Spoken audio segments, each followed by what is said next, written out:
হ্যাঁ, তো কালকে আমাদের কতদূর হয়েছিল? থার্ড শ্লোক, ফার্স্ট, সেকেন্ড, থার্ড, ফোর্থ, 4 নম্বর শ্লোকের শেষের দিকে যে কি ছিল, যে जिसको जिसको सुनने मात्र से, যে হিন্দি এক্সপ্লেনেশনটা, যে जिसको सुनने मात्र से मनुष्य दुख से विमुक्त हो जाते हैं, जिस उपाय से मुनियों ने सर्वज्ञता प्राप्त की है, जिसको प्राप्त करके मनुष्य संदर्भन में तन ही ऐसा करे।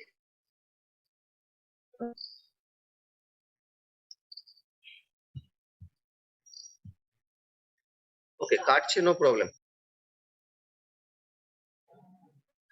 तो बोलছে কি, जिसको सुनने मात्र से मनुष्य दुख से विमुक्त हो जाते हैं, মানে যাকে শোনা মাত্রই মনুষ্য দুঃখ থেকে মুক্ত হয়ে যায়। তো কালকে এক্সপ্লেনেশন করছিলাম এগুলো। আর जिस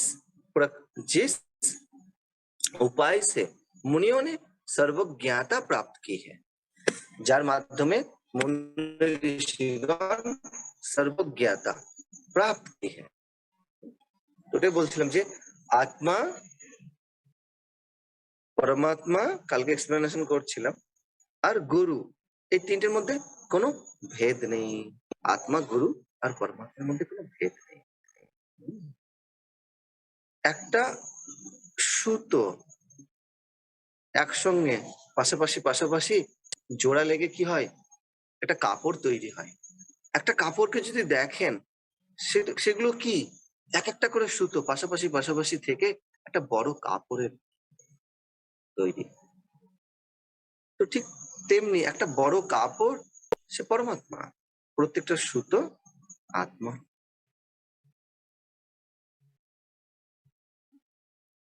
একটা যেমন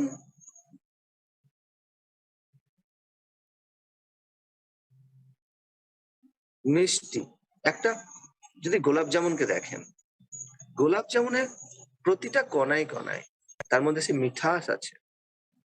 যেমন মিষ্টতা চিনি থেকে আলাদা করা যায় না, লবণাক্ত লবণ থেকে যেমন আলাদা করা যায় না, তো ঠিক তেমনি আমরা এই মহাজাগতিক চেতনার মধ্যেই ভাসমান, আমাদের ভিতরেই সেই গুরুতত্ত্ব আছে, এবং আমাদের গুরুতত্ত্ব আমাদের বাইরেও আছে। তো গুরুতত্ত্ব প্রত্যেকটা কণায় কণায় আছে। তো ঠিক তেমনি আমাদেরকেও ওই গুরুতত্ত্ব থেকে তেমনি আলাদা করা যায় না। একটা গোলাপ জামুন যদি খুঁজতে থাকে যে মিঠাস কোথায়, তাকে কি বলবেন? মাছ যদি জলের খোঁজ করতে থাকে, বলে কালিমাকে যেমন কাজল থেকে আলাদা করা যায় না, তো লবণাক্তকে যেমন লবণ থেকে আলাদা করা যায় না, মিষ্টতাকে যেমন চিনি থেকে আলাদা করা যায় না, ঠিক তেমনি গুরুতত্ত্বকে আমাদের থেকে আলাদা করা যায় না। গুরুতত্ত্ব প্রত্যেকটা কণায় কণায় আছে, আমরা গুরুতত্ত্বতে একাত্ম হয়ে আছি। তাই আত্মা, গুরু আর পরমাত্মার মধ্যে কোনো ভেদ নেই। সমস্ত আত্মা, সমস্ত কিছু এই সৃষ্টি সেই গুরুতত্ত্ব থেকে।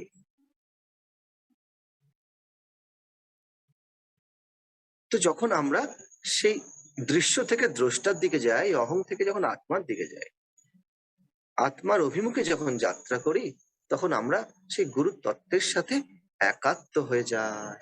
আর তখন সমস্ত জ্ঞান আমরা প্রাপ্ত করি, যে আমাদের চেতনাতে সমস্ত জ্ঞানের ভান্ডারই আছে। বলে যে স্যার আইজ্যাক নিউটন বাগানে বসেছিলেন, তখন তিনি দেখলেন, বসেছিলেন যখন, তখন দেখলেন যে একটা আপেল গাছ থেকে মাটিতে পড়লেন। তখন তার মধ্যে প্রশ্ন যে আপেলটা উপর দিকে কেন না গিয়ে নিচের দিকে কেন আসলো, এবং তখন থেকে মাধ্যাকর্ষণ শক্তি সূত্রপাত।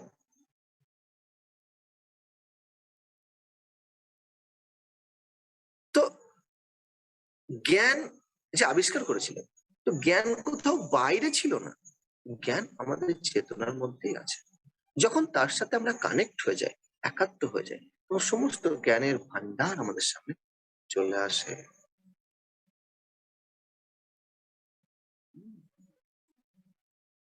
ঠিক তেমনি আমরা যখন সেই গুরু তত্ত্বের সাথে যখন একাত্ম হয়ে যাই, এক হয়ে যায়,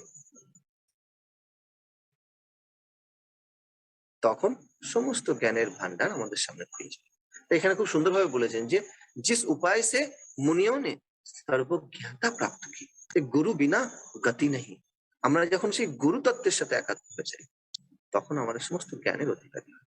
তখনই আত্মজ্ঞান, আত্মজ্ঞান, সিদ্ধি, সমৃদ্ধি, আত্মজ্ঞান আর মোক্ষ, এটা সম্ভব গুরুর কৃপাতে।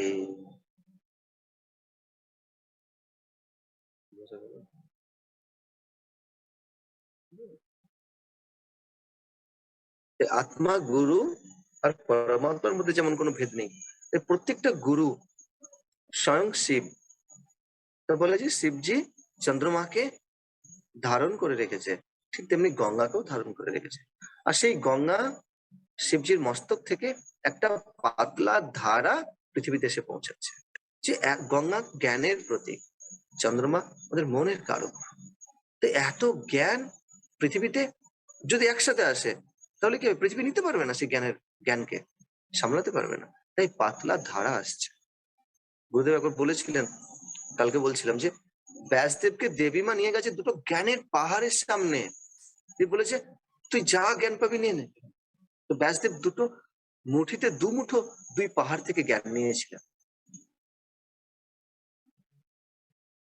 আর সেই ব্যাসদেব এত কিছু আমাদেরকে দিয়ে গেছে, সংসারকে অন্ধকার থেকে আলোর দিকে নিয়ে গেছে। সমস্ত গুর জ্ঞানকে ব্যাসদেব এত সহজ ভাবে, সাবলীল ভাবে আমাদের সামনে তুলে ধরে গেছে। গুরু, পরমাত্মা আর শিব একই। গুরু হলো সেই চন্দ্রমাকে নিয়ে পৃথিবীতে এসছেন, আর চন্দ্রমা আছে শিবের কাছে, কিন্তু নো মাইন্ড বলে, যে মন, মন তো আছে কিন্তু থটলেস, বিচার শূন্য। আর বিনা চন্দ্রমাওয়ালা শিব স্বয়ং শুদ্ধ পরমাত্মা। তাহলে আমরা যখন সেই গুরু তত্ত্বের সাথে একাত্ম হয়ে যাই, তো সমস্ত জ্ঞানের ভান্ডার আমাদের সামনে খুলে যায়। আমরা জলের খোঁজ করছি আর সমুদ্র আমাদের কাছে আছে। আমরা জলের খোঁজ করে বেড়াচ্ছি আর সমুদ্র আমাদের সামনে, আর আমরা সমুদ্রের উপরেই দাঁড়িয়ে আছি। আমরা যখন সেই সমুদ্রের সাথে কানেক্ট হয়ে যাই, তখন আর জলের আর কি প্রয়োজন বাইরে থেকে নিয়ে আসা। এইভাবেই মুনি ঋষি লোকজন, সমস্ত মুনিগণ যখন গুরু তত্ত্বের সাথে একাত্ম হয়ে গেছে, নিজের কেন্দ্রে যখন স্থির হয়ে গেছে, তার সমস্ত দুঃখ, দুর্দশা, টেনশন, দুশ্চিন্তা শেষ। কারণ আর তখন আর কোনো দ্বৈত নেই, তখন আর कोई दूजा नहीं है, कोई अलग है ही नहीं। जो मैं हूं वही तू है, तुझ में और मुझ में कोई भेद है ही नहीं। দুঃখ, টেনশন, হতাশা কার উপর করবে? কোথায় করবে? যে আলাদা কেউ তার উপরে করবে। রাগ, দেশ আলাদা কেউ তার উপর। তো ভিতরে ভাব এক, ব্যবহারের আলাদা, ব্যবহার আলাদা, কিন্তু ভিতরের ভাব একই, কোনো পরিবর্তন নেই। তা রাগ করতে গেলে, দেশ করতে গেলে এক্সপেকটেশন আলাদা কাউকে হতে হবে। আপনি আপনার হাতের উপরে রাগ করেন না, আর আপনি আপনার পা থেকে কোনো এক্সপেকটেশন কি করেন? রাগ, দেশ, কৃতজ্ঞতা, করুণা, দয়া দেখান, দেখান। এগুলো দেখাতে গেলেও একটা দূরের প্রয়োজন, একটা দূরি চাই, একটা ডিস্টেন্স চাই, হ্যাঁ কি না? কৃতজ্ঞতা জানাতে গেলেও কাউকে একজনকে হতে হবে আলাদা আপনার থেকে, করুণা করতে গেলেও কাউকে আলাদা হতে হবে, রাগ, দেশ করতে গেলেও আপনার থেকে আলাদা হতে হবে। আর যখন আমরা সেই গুরু তত্ত্বের সাথে যখন একাত্ম হয়ে যাই, সমস্ত রাগ, দেশের অবসান হয়ে যায়। কোনো রাগ নেই, কোনো দেশ নেই, কারণ আমার আর অন্যের মধ্যে কোনো ভেদ নেই। এক তো সমস্ত ইমপ্রেশন মিটে যায়, দুই সেকেন্ড কি, যে সমস্ত কামনা, বাসনা, মোহ, মায়া ঢিলা হয়ে যায়, সব শেষ হয়ে যায়। আর তিন, তখন কি হয়? তখন আমরা, আমার আর অন্যের মধ্যে আর কোনো ভেদ নেই। যা কিছু ভিতরে আছে তাই বাইরে, আর প্রকৃতিতে যা কিছু সৃষ্টি সবে আমারই প্রকাশ, আমারই রূপ। तो गुरुदेव बोले तुम ही परमात्मा हो, तुम ही गुरु हो, लेकिन किसी को बताना नहीं, किसी को बोलना नहीं, ये बहुत गूढ़ ज्ञान है। तुम ही गुरु हो, तुम ही ईश्वर हो, कोई अलग है ही नहीं। हम्म,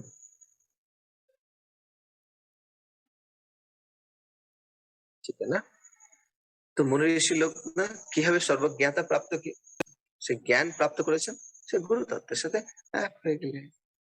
তারপরে কি বলেছে, जिसको प्राप्त करके मनुष्य फिर से संसार बंधन में बांधता नहीं है। যাকে প্রাপ্ত করে, যাকে जिसको प्राप्त करके मनुष्य কি করে আর এই সংসার রূপী बंधन में और बांधते नहीं है। কারণ কি, কারণ তখন দেখে যে अरे ये सब कुछ तो माया है, माया के अलावा कुछ है ही नहीं। माया क्या है, जो दिखते हो वो है नहीं, और जो है वो दिखाई नहीं देते, वही तो माया है। तुम्हें माया तुम्हारी आंखों के ऊपर एक पर्दा डाल देते हैं।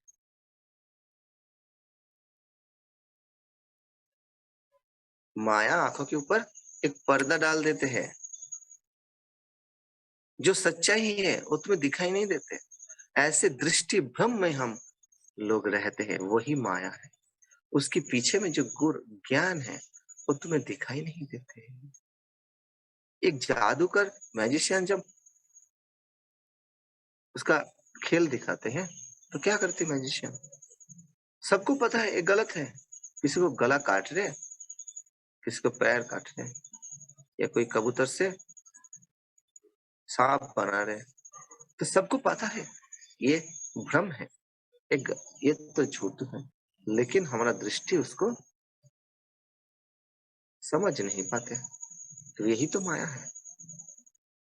है ना?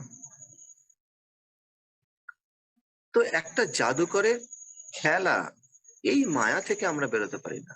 তো সংসার রূপে এই সাগর, সংসারকে যিনি সৃষ্টি করেছেন সেই মহামায়ার মায়া থেকে কি করে বেরোবো? তখনই সম্ভব যখন আমরা সাধনা, সেবা, সৎসঙ্গের সাথে থাকি, আর যখন আমরা সেই গুরু তত্ত্বের সাথে একাত্ম হয়ে যাই, যখন নিজের অন্তরের অভিমুখে যখন যাত্রা করি, তখনই সমস্ত মায়াকে আমরা শেষ করতে পারি। বোঝা গেল? তো যখন আমরা গুরু তত্ত্বের সাথে এক হয়ে যাই, তখন আমরা সমস্ত মায়ার অবসান। কি বলেছে, जिसके प्राप्त करके मनुष्य फिर से और संसार रूपी बंधन में नहीं फंसते। ये बंधन ये तो माया ही है। যখন সমুদ্র মন্থন হয় তখন আমরা গল্প শুনেছি যে রাহু কি করে, দেবতার রূপ নিয়ে বসে থাকে, ও অমৃত পান করে, আর সেটা চন্দ্র দেখে নেয়, আর চন্দ্র তখন ভগবান বিষ্ণুকে দেখিয়ে দেয়, আর ভগবান বিষ্ণু সুদর্শন চক্রের মাধ্যমে রাহুর গলাকে ছেদ করে। তো রাহু মায়ার সৃষ্টি করেছিল, जो दिखाई देते वो है नहीं। ওকে দেখে মনে হচ্ছিল দেব, কিন্তু দেব তো নয়। আর সে মায়াকে কাটলো কে, সুদর্শন চক্র। তো আমরাও ঠিক তেমনি সংসার রূপী যখন বন্ধনে পড়বো, যখন মায়াতে পড়বো, তখন আমাদের জীবনে মায়াকে কে কাটবে, সুদর্শন ক্রিয়া। তখন সুদর্শন চক্র রাহুর মায়াকে কেটেছে। আর আজকে এই সংসার রূপী সাগরে যে মায়া আর মোহর যে বন্ধন, তাকে কাটতে গেলে রেগুলার সুদর্শন ক্রিয়া প্র্যাকটিস করুন, আমাকে গুরুদেব দিয়েছে।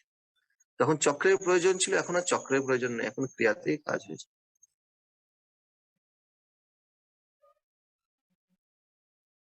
হুম, তখন শ্রীকৃষ্ণের হাতে বাঁশি থাকতো, বাঁশির মধ্যে 7টা ছিদ্র, আর বাজতো।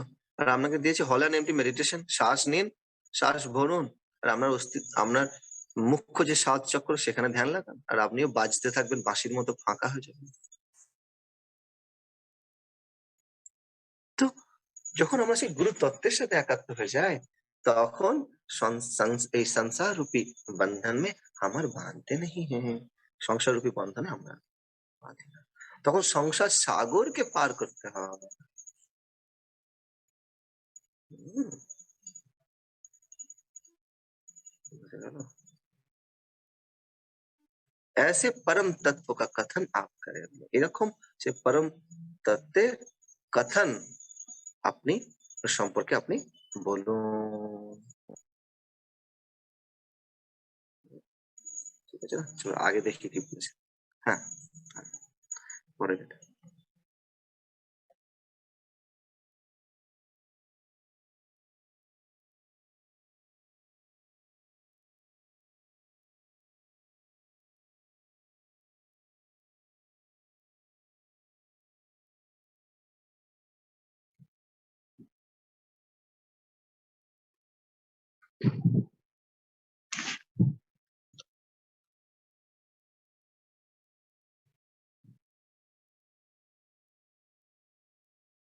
पूज्यादुज्झतम सारं गुरुगीता विशेषत त्वत्प्रसादात् च श्रोतव्वा तत्सर्व ब्रूहि सुत नः।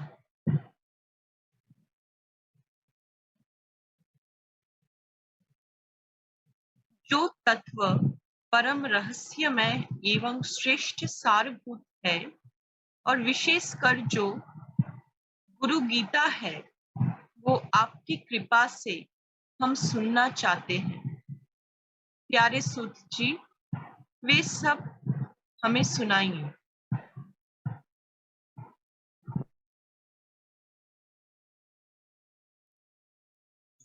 হ্যাঁ, তো কি বলেছে? जो तत्व परम रहस्यमय है एवं श्रेष्ठ सारभूत है और विशेषकर जो गुरु गीता है, वो आपकी कृपा से हम सुनना चाहते हैं। जो तत्व परम रहस्यमय है, তো রহস্য আমরা কখন বলি? যে যেটার উপর এখনো জ্ঞানের প্রকাশ আসেনি, রহস্য। সেটা এখনো জ্ঞানের প্রকাশ এখন তার উপর আসেনি, লাইট পড়েনি। এটা কি? যেটা সম্পর্কে আমরা এখনো জানি না, রহস্য। जो तत्व, তো কটা তত্ত্ব আছে জানেন তো? বলে 36টা তত্ত্ব আছে। 36টা তত্ত্বের মধ্যে প্রথম তত্ত্ব হলো পৃথিবী তত্ত্ব, লাস্ট তত্ত্ব হলো শিব তত্ত্ব, গুরু তত্ত্ব। আর মাঝে পৃথিবী তত্ত্ব, জল তত্ত্ব, অগ্নিতত্ত্ব, বায়ু তত্ত্ব, আকাশ তত্ত্ব, এরকম ভাবে দেবী তত্ত্ব, এরকম ভাবে বিভিন্ন তত্ত্বের মধ্যে দিয়ে গিয়ে 36টা তত্ত্ব আছে। গুরু তত্ত্ব পূর্ণ তত্ত্ব, শিব তত্ত্ব একটা পূর্ণ তত্ত্ব। তো जो तत्व परम रहस्यमय है, রহস্য, রহস্য রহস্যই থাকে, মানে যাকে এক্সপ্লেন করা যায় না। আমি যত जो অব্যক্ত, অবর্ণনীয়, যার না আদি না অন্ত, যাকে বলতে গেলে বাণী এবং ভাষা শেষ হয়ে যায়, তো তাকে কিভাবে এক্সপ্লেন করবে?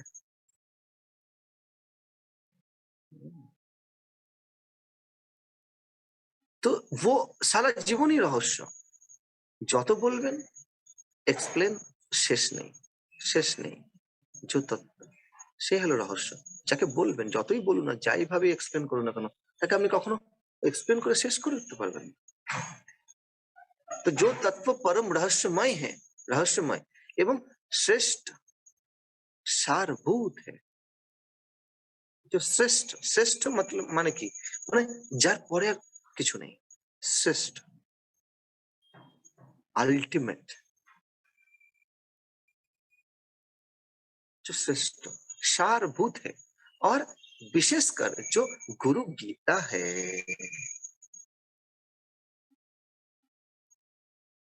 গুরু বিশেষ যে সারভূত, মানে যেটা আমাদের জীবনের সার মর্ম, সার তত্ত্ব, এ শুধু জীবনেই নয়, এই পুরো সৃষ্টি, পুরো ব্রহ্মাণ্ডের যেটা সারভূত, সার মানে যার পরে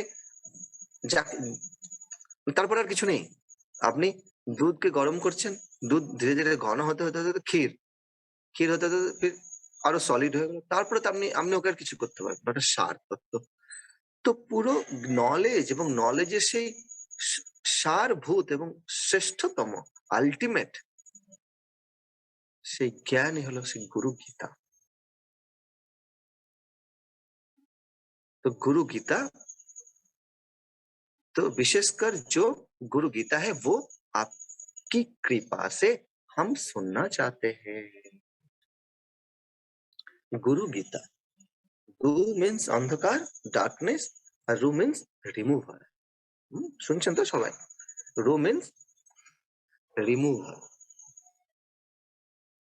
গীতা যেটা আমাদের ভিতর থেকে আসে, বলে দিমাগ থেকে আসে, যেটা বুদ্ধি থেকে যেটা আসে সেটা বিচার, আর হৃদয় থেকে যেটা আসে সেটা হয় গীতা।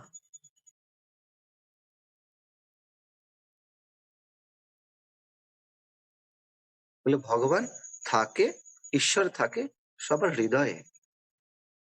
আর হৃদয় থেকে যেটা বেরোয় সেটা वही है गीत। गुरुदेव बोले जे ईश्वर रहते हैं सबके दिलों में, और दिल से जो निकलते हैं वो गीत हो सकते हैं, विचार नहीं। तो गीत से ही गीता आया। और दिमाग থেকে যদি আসে সেটা তো বুদ্ধি, বিচার। আর হৃদয় থেকে যেটা আসে সেটা গীত। তো যখন সৎসঙ্গ করে তখন কি হয়ে যায়, খুব তাড়াতাড়ি আমরা কানেক্ট হয়ে যাই। বলে সৎসঙ্গে ভাবের শুদ্ধি হয়। যখন প্রত্যেকটা বিচার আসে যখন আমাদের মধ্যে, প্রত্যেকটা বিচারের পাশাপাশি একটা করে ইমোশনস আসে। আর যখনই আমরা সৎসঙ্গের সাথে কানেক্ট করি, সঙ্গে সঙ্গে সৎসঙ্গ যখন আমরা করি তখন আমরা আমাদের ইমোশনস তখন কানেক্ট হয়ে যায়। আর ইমোশনস এর মাধ্যমে আমরা আমাদের বিচারকে শান্ত করে ফেলি, আমাদের ভাবের চেঞ্জ হয়ে যায়। तो ईश्वर रहते सबके दिलों में, दिल से जो निकलते हैं वो गीत है, कोई विचार नहीं। और गीत से ही गीता आया, गीता का जन्म। गीता क्यों বলে, গীতা কেন বলে? কারণ যখন আমরা সেই গুরু তত্ত্বের কথন করি, তার সম্পর্কে যখন আমরা বলি, তার শ্রবণ করি, গুরু তত্ত্বের শ্রবণ করি, গুরু তত্ত্বের সেই চ্যান্টিং শ্লোক আমরা যখন পড়ি, গুরু তত্ত্বের সম্পর্কে যখন আমরা শুনি, তখন সেটা আমরা হৃদয় দিয়ে শুনি। গুরুকে এক্সপ্লেনেশন কোনো বুদ্ধি দিয়ে হয় না। গুরু তত্ত্বের সঙ্গে যখন আমরা একাত্ম হয়ে যাই, তখন কি হয়, আমরা সেই ভিতরের সাথে হার্ট টু হার্ট কানেক্ট হয়ে যাই। এবং তার থেকে যখন আমরা স্তুতি করি, প্রশংসা করি, সেটা হৃদয় থেকে করি, ভিতর থেকে করি। তাই এর নাম হলো গীতা। তাহলে অন্ধকার থেকে যে আলোর দিকে নিয়ে আসে তিনি হলেন গুরু। আর আলোর দিকে যখন আসি তখন আমরা নিজের অন্তরাত্মার সাথে কানেক্ট হয়ে যাই, সে গুরু তত্ত্বের সাথে কানেক্ট হয়ে যাই। এবং কানেক্ট হওয়ার পরে আমরা যা কিছু বলি তখনই সেটা কি হয়, সেটা গীতা। তখনই হয় গীতা। হুম। তো হৃদয় থেকে যেটা হয় সেটা হয় গীতা, আর বুদ্ধি থেকে যেটা হয় সেটা হয় বিচার। তাই गुरु, तो आप कृपा, आपकी कृपा से हम सुनना चाहते हैं। তো সূত জিকে বলছে যে আপনার কৃপাতে আমরা শুনতে চাই। তা আপনি দয়া করে সেই गुरु गीता সম্পর্কে বলুন। प्यारे सूत जी, वो सब हमें सुनाइए। এ प्यारे सूत जी এইসব আমাদেরকে শোনান। ঠিক আছে না? ব্যাস, তো আজকে এইটুকুই।